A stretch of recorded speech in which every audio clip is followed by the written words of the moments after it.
ของพระเดชพระคุณหลวงปู่พระพรหมมงคลที่ได้รับความไว้วางใจได้สืบสารและสอนวิปัสสนากรรมฐานและพัฒนาวัดลำเพิงตะโพธารามจะได้กล่าวปฏิสันฐานต้อนรับ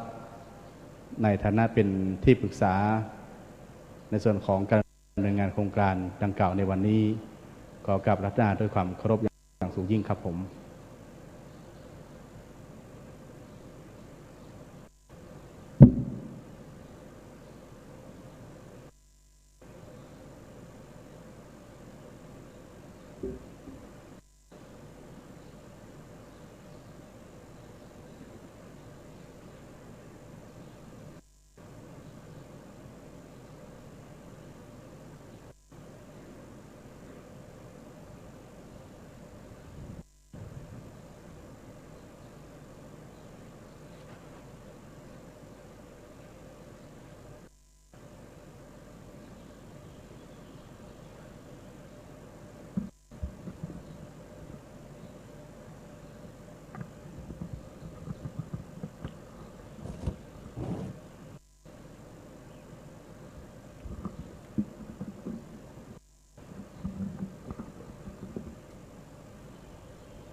อาจารย์เจ้าคุณวสีศิลปาจารย์และพระวิปัสสนาจารย์ทุกรูปตลอดถึงพระผู้เข้าอบรมทุกรูปและทุกคนวันนี้เราก็มาด้วยศรัทธาของพวกเราแม้นว่าพระเดชพระคุณหลวงปู่ท่านจะละสังขารไปแล้วสิ่งที่เป็นแรงบันดาลใจของพวกเราก็คือพระธรรมที่สถิตอยู่ในใจของเรานั้นได้เป็นแรงบันดาลใจให้เรานั้นให้ได้มาปฏิบัติตามพระธรรมคำสอนของพระพุทธเจ้าคือความไม่ประมาท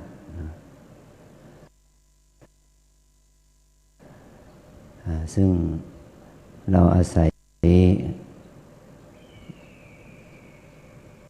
ความระลึกนึกถึงครูบาอาจารย์คือพระเดชพระคุณหลวงปู่มาเป็นบุคคลต้นแบบเพื่อให้เรานั้นได้ดำเนินตามเราจึงได้มาพร้อมกันที่พระประธานศรีจอมทองนี้นะได้มาปฏิบัติเป็นการปฏิบัติบูชาต่อคุณครูบาอาจารย์ในไสยสังขารของท่านที่ยังปรากฏอยู่ซึ่งสิ่งเหล่านี้ก็อาศัยเรื่องของความสัพพยะอาวาสสัพพยะคือสถานที่ว่าพระราศีจอมทองนั้นมีสถานที่ให้เราคือมีกุฏิเป็นส่วนตัวมีที่พักที่อาศัยมีที่ปฏิบัติเนี่ยจะอำนวยผลให้เรานั้นได้พ้นปริโภทคืออาวาสปริโภทเนี่ยไปได้ถึง80รูปคนเนี่ยมันก็ไม่ใช่จะเป็นไปได้ง่าย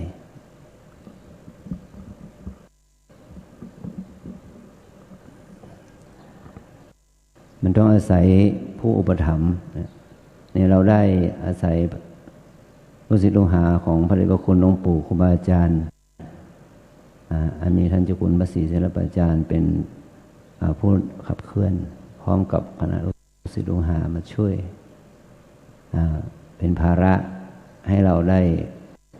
ประพฤติปฏิบัติโดยไม่ต้องกังวล เราได้ความสัปปายะคืออาหารอุตุสัปปายะตอนนี้เราได้ต้องเปลี่ยนจิตเป็นมุมบวกเนาะเพราะว่าในที่นี่มันอุตุดีมากเลยเนาะโควิดนี่หายหมดอะเพราะว่า26 องศาเนี่ยโควิดอยู่ไม่ได้นะตายหมดอะเนาะต้องปรับสถานที่ให้มันเกิน30 องศาไปเสมอสบายเลยท่านเนี่ยนะได้ว่าเราได้อุตุสัปปายะแบบใหม่นะมันล้อมอบอ้าวอย่างเงี้ยนะโควิดอยู่ไม่ได้จริงวันนี้ก็ผมก็เพิ่งไปฉีดวัคซีนเนี่ยตอนเช้าเนี่ยตอน8 โมงกว่าเนาะไปเข็มแรกเลยเนาะไปฉีดอีกครั้งหนึ่ง22 เข็มที่2โดสที่2เนี่ยฉะนั้นเราอยู่ที่นี่ก็แม้ว่าเราจะยังส่วนมากยังไม่ได้ฉีดวัคซีนเราก็ต้องอาศัยเนี่ยการอยู่ระยะห่างนะเนี่ยการปิดหน้ากากอนามัยเนาะการงดพูดเนาะเนี่ยมันเป็นมาตรการที่เยี่ยมยอดเนาะเพียงแค่นี้เราก็ปลอดภัยเนาะเมื่อกี้ได้พูดคุยกับ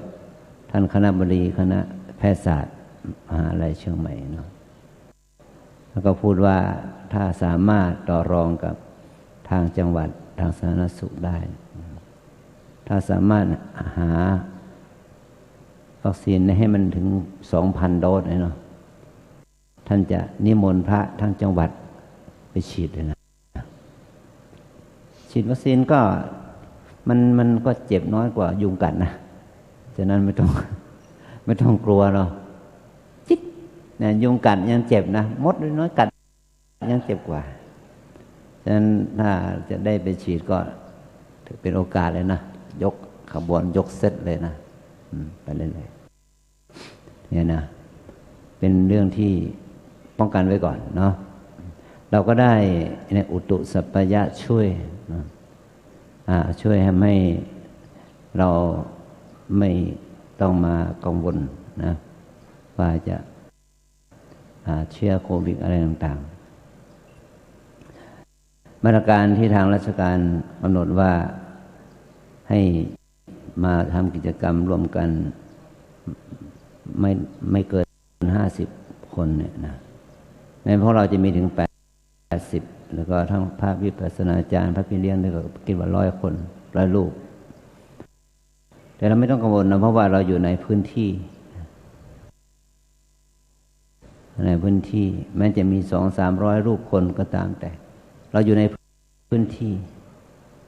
เราก็จะอยู่กันอย่างนี้ประมาณสัก3 วัน5 วัน 7 วันนะมันก็จะมีความเรียกว่ามีความเสี่ยงประมาณนี้5 วัน 7 วันหลังจากนั้นมีใครเป็นอะไรมันก็คือไม่เป็นอะไรนี่เราก็อาศัยการรักษาระยะห่างช่วยในความเป็นอุตุสัปปายะในแง่บวก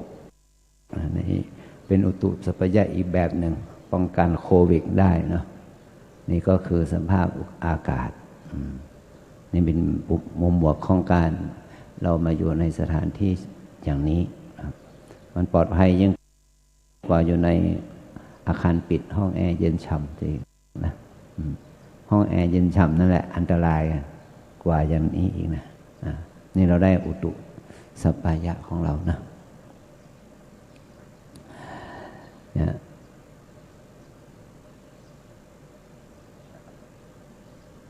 เราจะได้ภาษาสัปปายะคือได้คำพูดที่จะทำให้เราเกิดความศรัทธาอุตสาหะในการที่เราจะได้ประพฤติปฏิบัติอย่างท่าน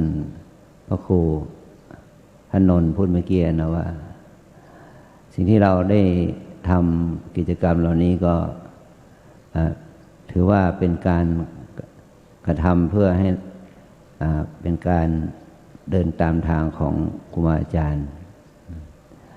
โดยแม้ว่าหลวงพ่อท่านจะละสังขารไปแล้วแต่ เราก็นึกถึงคำสอนของพระพุทธเจ้าที่พระองค์ได้ตรัสกับท่านพระอานนท์ตอนที่พระองค์ปลงพระชนมยุทธสังขารพระอานนท์ได้แสดงความเศร้าโศกและก็ความกังวลใจว่าพระองค์ทำไมต้องรีบปลงพระชนมยุทธสังขารเดี๋ยวนักพระองค์ก็ได้ตรัสว่าอานนท์ตถาคตละสังขารนิพพานไปเนี่ยพระธรรมนิพพานไปกับตถาคตหรืออย่างไรในฐานะที่ท่านพระอานนท์เป็นผู้นั้นย่อมเป็นที่จะตั้งแห่งประสัทธาความเลื่อมใสความศรัทธาของบนพุทธศาสนิกชนพุทธบริษัทสี่นะมากกว่าที่พระองค์ละสังขารไปแล้วอันนี้เราก็มานึกถึงว่าเนี่ยแม้ว่าพระเดชพระคุณหลวงปู่ท่านจะละสังขารไปสติปัฏฐานสี่ก็ยังมีอยู่เนาะเพราะว่าสติปัฏฐานสี่นี่ที่ครูบาอาจารย์เราได้เอามาเป็นบทเรียนสอนพวกเราหรือแนะนำพวกเรานั้นครูบาอาจารย์เองก็เอามาจากพระไตรปิฎกเอามาจากพระธรรมคำสอนของพระพุทธเจ้าครูบาอาจารย์ของเราสูงยิ่งกว่านี้ไปตามลำดับครูบาอาจารย์เหล่านั้นก็ไม่เคยบอกว่านี่คือความรู้ของฉันศาสตร์ของฉันครูบาอาจารย์เหล่านั้นก็จะพูดเสมอว่าอันนี้เป็นคำสอนของพระพุทธเจ้ามาจากพระไตรปิฎกฉะนั้นการที่ครูบาอาจารย์ท่านเอาคำสอนมาเผยแผ่ให้แก่พวกเรานั้นท่านเหล่านั้นครูบาอาจารย์เหล่านั้นก็พูดเสมอว่าเป็นคำสอนของพระพุทธเจ้าแต่เนื่องจากว่าพวกเรานั้นธรรมดานะย่อมมีความติดในบุคคลนะมันก็ย่อมมีความติดในบุคคลเราก็รู้สึกเสียดายที่ว่าครูบาอาจารย์ได้ละจากสังขารไปพระบางรูปก็บอกว่าโอ้ผมเสียโอกาสที่ว่าสมัยหลวงปู่อยู่ก็ติดนั่นติดนี่ไม่มีโอกาสมาปฏิบัติตอนนี้หลวงปู่ละสังขารไปแล้วไม่รู้ว่าจะมีแรงบันดาลใจมาปฏิบัติได้หรือเปล่าอย่างนี้นะเราก็ให้เขาคิดว่าคำสอนนี้ไม่ใช่คำสอนของหลวงปู่นะคำสอนของพระพุทธเจ้าเมื่อท่านพร้อมก็ปฏิบัติได้เพียงแต่ว่าเราหาสัพพายะอย่างที่ว่าเนาะว่ามีอาวาสสัพพายะอุตุสัพพายะภัสสะสัพพายะเนี่ยนะโคจรสัพพายะที่โคจรคามคือโคแสวงหาอาหารแล้วก็สะดวกสบายเรามีโรงทานอาหารก็สามารถฉันได้บุคคลสัพพายะก็ยังมีวิปัสสนาจารย์มีพี่เลี้ยงที่จะเป็นผู้แนะนำเราโดยเฉพาะที่ครูบาอาจารย์ที่มาทวนญาณเนาะมาทวนก็มาทบทวนข้อปฏิบัติของเราเพราะตราบใดที่ว่าเรายังรู้ตัวเองว่ายังมีกิเลสอยู่การปฏิบัติธรรมก็ย่อมเป็นปฏิบัติเพื่อเป็นไปเพื่อความดับทุกข์คือเหตุเรียกตัวสมุทัยคือตัวกิเลสนั้นแม้แต่พระอริยเจ้าพระอรหันต์เจ้าทั้งหลายเป็นต้นพระองค์บรรลุธรรมแล้วท่านบรรลุธรรมแล้วท่านก็ยังปฏิบัติเพื่ออะไรเพื่อทรงสังขารเพื่อทรงความเป็นอยู่ในวิหารธรรมเมื่อพวกเรารู้ตัวเองอยู่ว่าเรายังมีกิเลสอยู่การปฏิบัติธรรมของเราก็ยิ่งจำเป็นกว่าท่านทั้งหลายเหล่านั้นที่เราก็ไปเดินไปสู่ทางนั้นเนี่ยฉะนั้นเมื่อปีที่แล้วเราไม่ได้จัดเพราะว่าอยู่ในช่วงที่ครูบาอาจารย์ที่มรณภาพไปไม่นานแล้วก็สู่สถานการณ์โควิดอีกนะในปัจจุบันนี้เราก็มองว่ามันพอจะมีรูทางจะอยู่ด้วยกันได้แบบ new normal เลยนะวิถีชีวิตใหม่ว่าเราจะมาปฏิบัติธรรมก็ต้องเป็น new normal เหมือนกันเนาะวิถีชีวิตใหม่อย่างนี้ ยิ่งเป็นการดีเลยเนาะเพราะว่าเราจะได้ห่างไกลกันไม่ได้ไปพูดคุยกันเราไม่พบปะกันไม่สนทนากันเนี่ยมันก็ยิ่งดีสำหรับเรามันจะได้ไม่ฟุ้งซ่านต่างคนต่างอยู่ต่างคนต่างปฏิบัติมันก็เป็นผลดีต่อเราอย่างยิ่งนะและอย่างก็ไม่ต้องแย่งกันเนาะเพราะว่าเรามีไม่มาก80รูปคนสถานที่ก็สบายเป็นส่วนตัวอันนี้คือได้ความเป็นสัพพยะเนี่ยฉะนั้นเราได้ความเป็นสัพพยะอย่างนี้เราก็ที่จะพร้อมที่จะปฏิบัติบูชาเพราะว่าวันนี้เพิ่ง5 ค่ำเนาะหรือ6 ค่ำเลยเนี่ย5-6 ค่ำเนาะแรม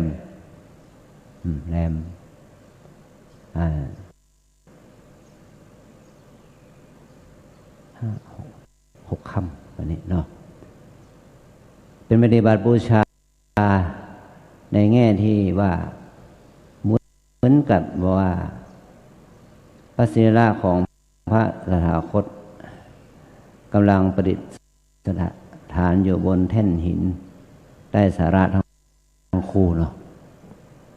6 วันวันนี้เป็นวันที่6นะวันที่6ซึ่งอีก2 วันข้างหน้านี้เนาะก็จะถวายพระเพลิงเราก็เหมือนกับว่ามาปฏิบัติบูชาพุทธสรีระเนาะของพระสัมมาสัมพุทธเจ้าอยู่ในช่วงแห่งการอัฐมีบูชาเนี่ยก็เหมือนกับว่าเรานั้นอยู่ในห่วงเหมือนกับ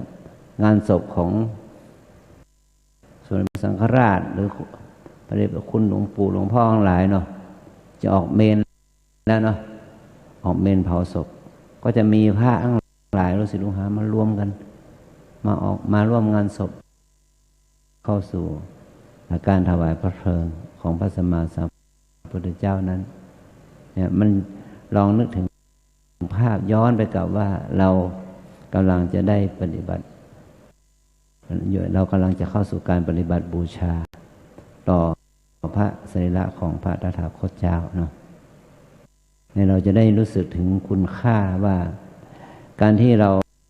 มาในวันนี้นะเรามาในช่วงของสัปดาห์ส่งเสริมพุทธศาสนาวันวิสาขบูชาซึ่งส่วนมากเราจะมองเลย7 วันก่อนนะแต่นี่เรากำลังมา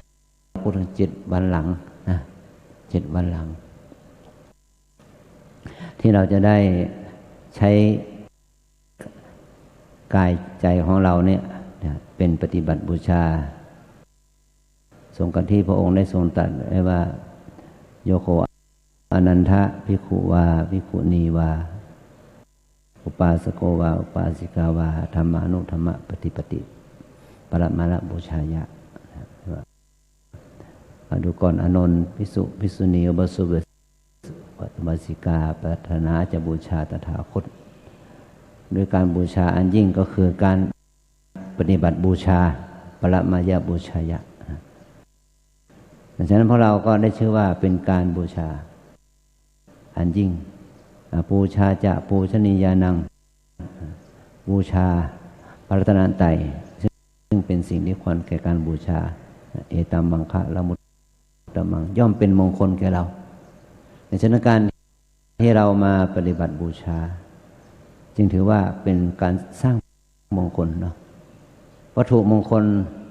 เราก็แสวงหาของครูบาอาจารย์แต่คนมงคลนะในพระพรหมมงคลพระเดชพระคุณหลวงปู่พระพรหมมงคล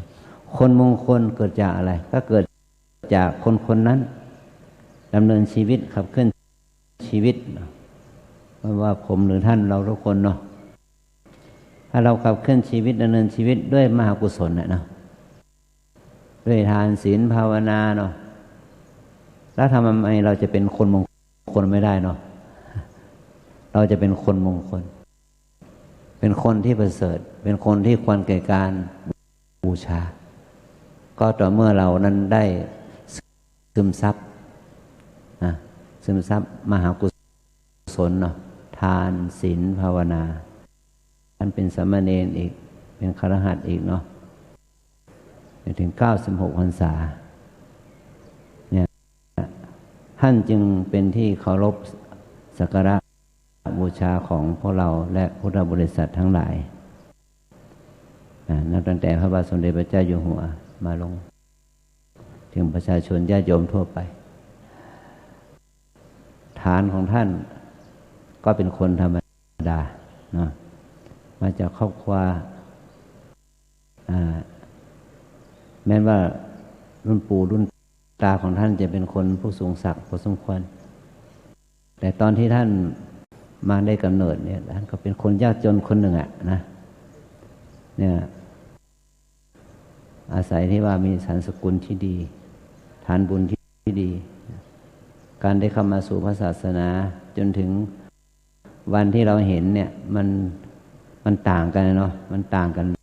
ลิบลับเลยถ้าเราไปอ่านประวัติของพระเดชพระคุณหลวงปู่อย่างลึกซึ้งท่านได้พูดส่วนตัวกับผมกับทุกคน4 สมัยที่ไปออกไปเป็นเผยแพร่ธรรมที่ประเทศเม็กซิโกเนาะเป็นส่วนตัวมันอยู่ด้วยกันนานเนี่ยเขาเอาความหลังมาพูดให้ฟังนะท่านบอกว่าคุยของท่านเนี่ยอาศัยม้วนอะไรว่าแผ่นเงินนะที่ใส่ในหูเนี่ยถอดออกจากหูเอาไปขายเอามาเป็นค่าบวชเนรให้ท่านมันไม่มีถึงขนาดนั้นนะถอดแผ่นเงินที่ใส่ในหูเลยนะออกไปขายแล้วก็เอาเงินมาทำบุญบวชเนรให้ท่านนะนี่คือเอาเรียกว่าหมดตัวอะไรนะ หมดตัวเนี่ยยายของท่านนะเนี่ยเราได้อาศัยไอ้แผ่นเงินนะเนาะมันแผ่นเงินม้วนนั่นแหละเป็นทุนสร้างครูบาอาจารย์เราขึ้นมาจนถึงวันที่เราเห็นโอ้โหอะไรก็ได้ออกปากอะไรก็ได้อะไรก็ได้แต่ฐานมาจากความที่หมดเนื้อหมดตัวของยายนะทีเดียวเนี่ยฉะนั้นบารมีมันสร้างได้เนาะแต่เราจะสร้างได้กี่ปีเนาะ นะเราจะสร้างได้กี่ปีเนาะเนี่ยถ้าเราสามารถยังยืนหยัดอยู่ได้เนาะ10 ปี20 ปี30 ปีมีความหมายมีความหมายกับเราทุกคนมันไม่ใช่สบายอย่างพวกเราเนาะเพราะว่ามหาธาตุก็คับแคบคือคนมันเยอะไงเนาะนอนกันอยู่กันกินกันอย่างลำบากอาหารกันกินก็ไม่ใช่จะสบายแต่ท่านก็ยังอาศัยในความอัตคัดนะทางกายภาพเนาะสามารถสร้างบุญกุศลสร้างภาวนาแรงบันดาลใจให้เกิดขึ้นในใจท่านจนเป็นแรงบันดาลใจมาเปิดสำนักวิปัสสนากรรมฐานที่วัดเมืองมาง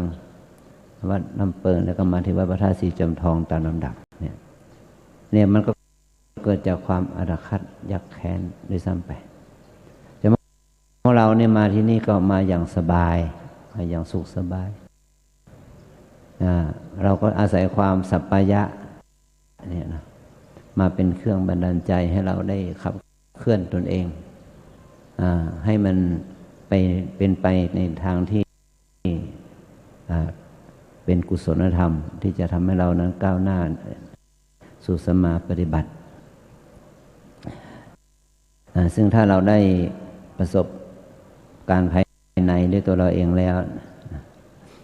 เนี่ยวิธีการสอนเนี่ยวิธีการเผยแผ่นะมันจะออกจากภายในของเราเองนะเพราะเราย่อมรู้ว่าจะสอนยังไงเพียงแค่มีหนังสือคู่มือเล็กๆน้อยๆก็สามารถไปได้แล้วสำคัญอยู่ที่ว่าเราจะทำให้จิตของเราในตกผลึกนะเข้าถึงธรรมนั้นจนเรามีความมั่นใจว่าเรามีธรรมนั้นแล้วนะมีธรรมะเป็นที่พึ่งแก่ตนแล้วเนี่ย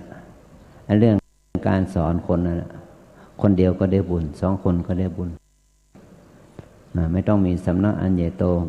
เริ่มต้นที่เพียงแค่ว่ามีแค่ศาลาโบสถ์วิหารธรรมดาที่ครูบาอาจารย์ท่านได้ทำมาก็สามารถสร้างเป็นสำนักปฏิบัติเป็นที่สุดได้เรายิ่งที่เป็นเจ้าวาดเนาะเป็นเจ้าก็ยิ่งที่จะกลับไปก็เปิดโบสถ์เปิดวิหารได้เลยอะไรเงี้ยเนาะถ้าเราเป็นพระลูกวัดก็ยังมีโอกาสปรับตัวแสวงหาองค์ความรู้อะไรต่างๆได้อีกหลายอย่างแต่ก่อนที่เราจะสามารถที่จะนำเอาไปเผยแพร่พระพุทธศาสนาตามลำดับอันนี้จึงเป็นสิ่งที่น่าอนุโมทนานะครับพวกเราทุกรูปนะนี่ถ้าพระเดชพระคุณหลวงปู่มานั่งอยู่ที่นี่มาให้ธรรมะอยู่ที่นี่แล้วถ้าพวกเรามาขนาดนี้นี่ผมก็ถือว่ามันเป็นบารมีของหลวงปู่เนาะครูบาอาจารย์แต่นี่หลวงปู่นอนพักแล้วเนาะแต่เรามากันระดับนี้เนี่ยผมยอมรับว่ามันชื่นใจนะพวกเราท่านเจ้าคุณอมรเมธีและก็ครูบาอาจารย์เราทุกรูปแล้วก็สถาญาติโยมลูกศิษย์ลูกหาทุกคนเลยนะที่ทำให้กิจกรรมนี้ดำเนินไปได้แม้ว่าท่านจะละสังขารไปแล้วเพราะเราก็ยังทำหน้าที่นี้อยู่อันนี้เป็นความน่าชื่นใจที่เราได้สามารถรักษาประเพณีอันดีงามนี้ไว้เรียกว่าเรามาทำกิจวัตรการปฏิบัติกรรมฐานเป็นกิจวัตรไม่ใช่กิจกรรมนะไม่ใช่กิจกรรมมันเป็นกิจวัตรของเราว่าตราบใดที่เราเป็นพุทธบริษัทนะใช่ไหมศีลสมาธิปัญญาหรือว่าทานศีลภาวนาอะไรกันเอาศีลสมาธิปัญญามันกับบันได3 ขั้นเนี่ยว่าศีลดีสมาธิดีปัญญาดีที่ว่าเป็นไตรสิกขาอริยมรรคมีองค์8ที่จะนำพาเราไปสู่ทางความเจริญแห่งวิปัสสนาญาณเนี่ยมันมีอยู่แล้วในตัวเราเนาะแล้วก็เราก็สามารถที่จะนำเอาสิ่งเหล่านี้มาใช้มาพัฒนาให้เกิดเป็นพลังบุญเกื้อกูลให้เรานั้นได้เห็นว่าพระธรรมอยู่ที่อยู่ในตนนี้แหละที่จะเป็นธรรมะที่เป็นที่พึ่งแก่เราได้ยิ่งในเฉพาะช่วงของมาตรการที่เป็นไปในประเทศไทยเราเป็นต้นหรือทั่วโลกเนี่ยมีมาตรการเรื่องของการรักษาความปลอดภัยจากโรคภัยไข้เจ็บเรามีความจำเป็นที่ว่าเราจะทำยังไงให้เรานั้นนะมีไม่เป็นโรคทางจิตนะในโรคทางจิตไม่เกิดความกังวลเนี่ยก็ต้องอาศัยการเจริญวิปัสสนากรรมฐานนี้จะช่วยพวกเราได้แล้วก็จะช่วยสังคมได้ทำให้สังคมนั้นเมื่อถ้ามันเหตุการณ์อะไรมันดีขึ้นภายใน1 ปีนี้หรือว่าสิ้นปีนี้หรือปีหน้าแล้วแต่เนาะเราก็จะอาจสามารถขับเคลื่อนการปฏิบัติกรรมฐานนี้ไปสู่สังคมได้กว้างขวางขึ้นเรามาตอนที่เขาไม่มองเรานะดีกว่าเนาะ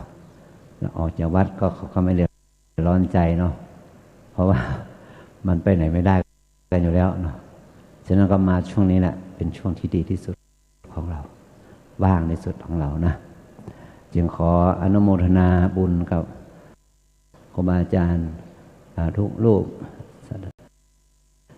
ญาติโยมทุกคนที่เข้ามาสู่โครงการนี้สาธุสาธุสาธุท่านเจ้าคุณอาจารย์พระภาวนาธรรมาภิรัตน์ได้